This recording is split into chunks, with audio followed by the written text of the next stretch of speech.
Et grand angle donc en ce jour de Noël consacré aux plus anciennes communautés chrétiennes du monde, des minorités prises dans la tourmente des printemps arabes, en particulier en Syrie, où vous le savez, la guerre civile fait rage depuis près de 3 ans maintenant. Le sort des chrétiens d'Orient inquiète les fidèles au Proche-Orient et dans les pays occidentaux. 2 grands témoins avec nous dans 64 minutes. Monseigneur Pascal Gollnisch, merci d'être avec nous. Vous êtes prêtre catholique, vous êtes aussi directeur général de l'œuvre d'Orient. Avec nous également Vanessa Matt, en direct de Liège, en Belgique. Merci d'être avec nous. Bonsoir. Vous êtes sénatrice, vous êtes membre du CDH, le Centre démocrate humaniste. Slimane Zeguidour également est avec nous en plateau. Notre éditorialiste reviendra notamment sur le terme, l'appellation même de chrétien d'Orient. Avant de vous donner la parole à tous les trois, je vous propose de commencer par un tour d'horizon des célébrations de Noël en Syrie, mais aussi en Irak. Images et sans commentaire. Et dans quelques instants, donc nous partons.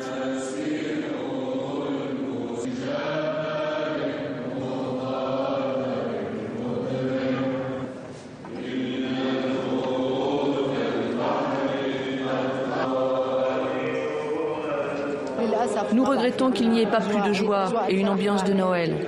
Mais l'essence de cette fête est toujours là, car le Christ est né pour sauver le monde. Nous attendons la naissance d'une nouvelle Syrie. Nous allons bientôt fêter la victoire syrienne.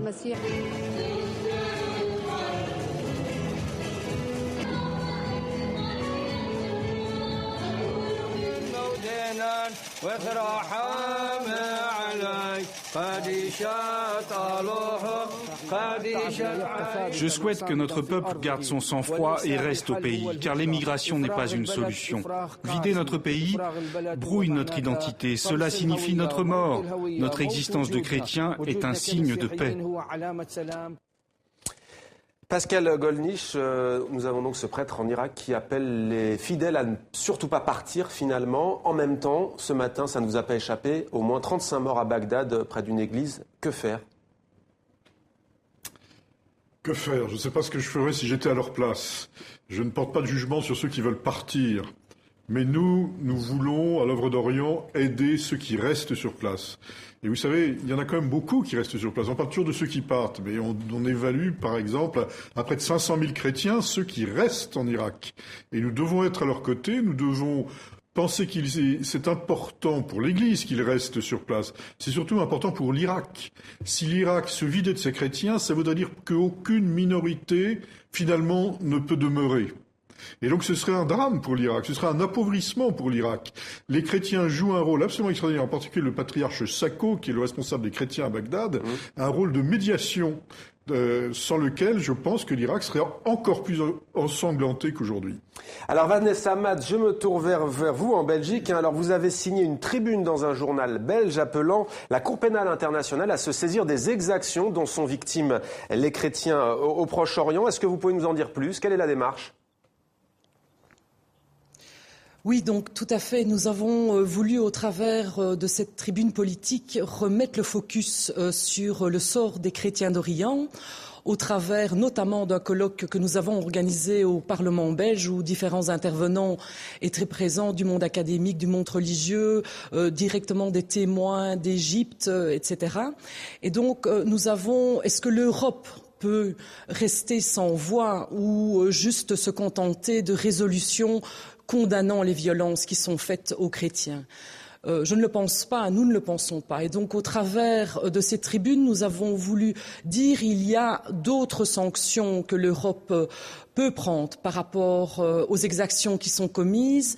Et nous avons notamment, dans cette panoplie de sanctions, dit mais pourquoi un État ne saisit-il pas la Cour pénale internationale ? Car il s'agit bien d'un crime contre l'humanité. Alors restez avec nous, on vous retrouve dans quelques instants. Alors chrétien d'Orient, Slimane, le terme est ambigu. Il est même réfuté parfois par les fidèles eux-mêmes dans cette région du monde. Expliquez-nous. Oui, Mohamed, parce que ces chrétiens, ils ne sont pas seulement appartenant à une zone géographique, ils ont une histoire, ils ont une origine. Ils sont pour l'essentiel majoritairement arabes, avec une petite minorité d'Assyro-Chaldéens et de Syriens qui sont de langue araméenne et une petite minorité d'Arméniens. Donc ils sont arabes, ils sont citoyens syriens, libanais, palestiniens, égyptiens, jordaniens, irakiens, mais aussi arabes, israéliens. Ils sont, vous le disiez, les descendants de toute première communauté chrétienne et ils sont aussi les héritiers l'héritier des royaumes et principautés arabes qui existaient avant l'islam. Un des problèmes aussi que pose l'expression chrétien arabe, regardez, ça c'est le Notre Père en arabe. Donc, une des questions aussi que pose la notion de chrétien arabe, c'est qu'elle découple les chrétiens d'Orient, elle découpe le mot arabe et le mot chrétien. Or, il y a une église arabe, il y a une chrétienté arabe qui a 2000 ans d'histoire, qui n'a pas attendu l'islam.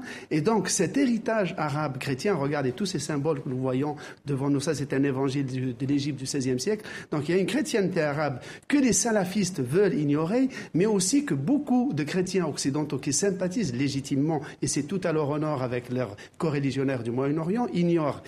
Or, ces chrétiens arabes ne veulent pas, pour les plus intellectuels d'entre eux, être qualifiés de pont entre l'Orient et l'Occident ou de minorité. Ils disent « nous sommes un segment de nos patries ». C'est dans nos patries que nous vivons depuis 14 siècles, bon an, mal an, et c'est là où se trouve notre mission de témoins de l'Évangile, mais aussi porteurs des rêves arabes et des cauchemars arabes. Alors, Monseigneur Pascal Goni, sur ce que dit Imam Zeguidour, est-ce qu'il n'est pas vrai que le terme même de chrétien d'Orient donne un sentiment, entre guillemets, exogène? Nous ne serions pas des chrétiens d'ici, nous viendrions d'ailleurs et d'Occident. Ça peut donner ce sentiment à l'opinion publique, non? Vous avez tout à fait raison. On est toujours à l'Orient de quelqu'un qui est à l'Occident. Donc c'est nous qui les considérons comme en Orient. Et ils sont là à l'origine même du christianisme, comme vous l'avez souligné. C'est-à-dire qu'ils sont là depuis la Pentecôte.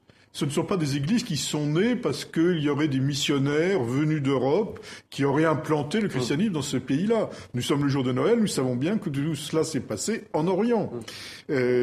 En Extrême-Orient, c'est très différent. Aux Philippines, au Vietnam, dans d'autres pays encore, c'est l'Église latine qui a engendré ces églises-là. Donc elles sont dans la mouvance de l'Église latine. Mais là, en Orient, ce sont des églises qui sont là depuis l'origine, depuis la Pentecôte, qui ne doivent pas leur existence à l'Europe, qui d'ailleurs, pour la plupart d'entre elles, ont échappé à une influence latine. Et en dehors de l'église grecque, ont échappé à une église grecque, à l'influence grecque. Donc ce sont des églises extrêmement sémitiques. Donc ce sont des églises qui sont très proches de ce qu'a connu le Christ. Et on sait bien qu'à Maaloula, où il y a eu des choses terribles qui se sont passées, les Syriens aimaient montrer Maaloula, le village où on parle encore l'araméen, la langue du Christ. Et par conséquent, ce sont des traditions très fortes pour nous. D'ailleurs, l'Évangile mentionne nommément la présence d'Arabes le jour de la Pentecôte à Jérusalem. Absolument. Alors je me tourne vers vous, Vanessa Matz. Vous faites de cette question des chrétiens d'Orient un enjeu de civilisation, si on peut dire. Qu'entendez-vous par là? Est-ce que vous voulez, par exemple, que la Belgique officiellement accorde un statut, un asile politique aux chrétiens d'Orient qui le demandent? Oui, notamment, je pense que la question des chrétiens d'Orient est une question, effectivement, qui concerne une civilisation, notre civilisation, et que le monde musulman ne peut pas ignorer et ne peut pas, quelque part, choisir de laisser l'exode des chrétiens, c'est un enrichissement mutuel de ces deux communautés et nous ne pouvons pas rester les bras ballants devant ces exodes, devant ces exactions, devant ces violences. Alors il est vrai que la Belgique, comme les autres pays européens, mais je pense qu'il y a là une vraie question aussi par rapport à l'Europe, de savoir pourquoi l'Europe, sur cette question-là, mais sur d'autres, n'est pas plus unie pour répondre notamment à cet exode, par l'accueil de réfugiés, mais aussi sur d'autres questions. L'Europe a à sa disposition. Alors Vanessa Matz, vous parlez d'exode. Vous, par exemple, est-ce que vous regrettez le départ de la chute de Saddam Hussein il y a 10 ans, puisque c'est aussi la chute de régimes parfois dictatoriaux qui fait que les chrétiens sont pris pour cible? Mais je pense que ces questions-là sont éminemment complexes. On voit la même chose en Syrie. On voit que quelque part, le dictateur en place a choisi de mettre les chrétiens, entre guillemets, dans sa poche pour leur dire « je vous assure la protection ». Et d'un autre côté, maintenant, ils sont l'objet de persécution parce qu'ils sont considérés comme étant collaborants au régime. Et donc, c'est toutes ces questions éminemment difficiles qu'il faut aussi pouvoir traiter d'une seule voix au travers de l'Europe et pouvoir, quelque part, apporter des réponses, je le répète, qui ne sont pas de simples résolutions, même si elles doivent être, je vais dire, écrites.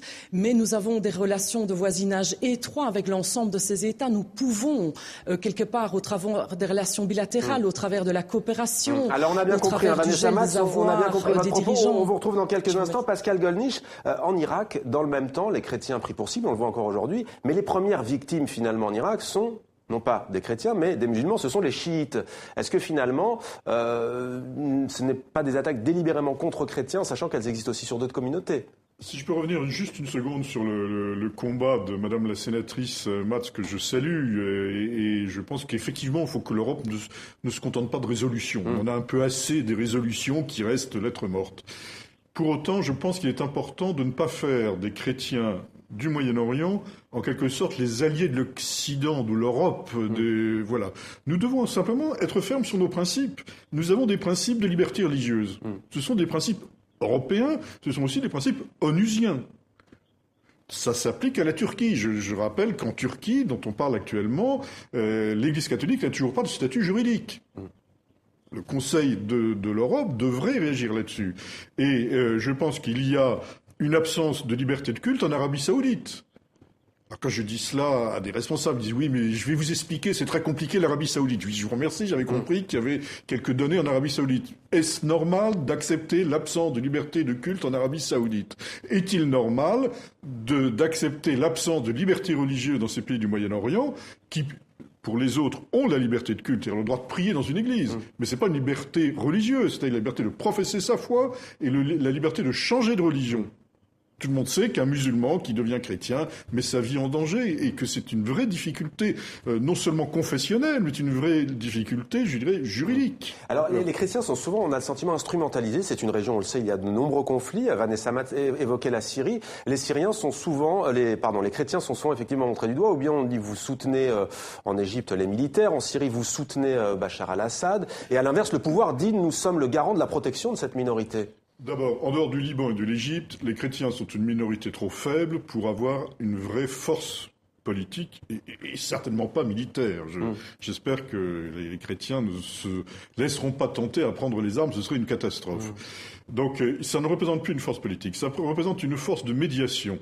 Et une force aussi d'action sociale, puisque tout le monde sait que les chrétiens, dans leurs écoles, dans leurs dispensaires, sont au service de l'ensemble de la population. Mais ce que je voudrais souligner aussi, c'est que dans tous ces pays, les chrétiens sont aussi avec des musulmans pour construire un pays moderne. Il y a des musulmans en Irak qui veulent construire un Irak moderne avec leur pays. Vous savez, les dominicains de Bagdad sont en train de construire une université de sciences humaines. Ils appellent l'Académie des sciences humaines. Pour faire travailler ensemble des chercheurs chrétiens et des chercheurs musulmans, pour, disent-ils, et je trouve l'expression très forte, reconstruire ensemble l'âme de l'homme irakien. Donc il ne faut pas imaginer un conflit avec un camp homogène qui serait musulman et des chrétiens de l'autre côté. Merci. Il y a des hommes de volonté qui veulent construire des pays modernes dans chacun de ces pays. Monseigneur Pascal Gollnisch, merci à vous. Vanessa Mats, merci d'avoir été avec nous. Je rappelle que vous êtes sénatrice. Merci également à vous, Slimane Zeguidour, d'avoir participé à ce débat.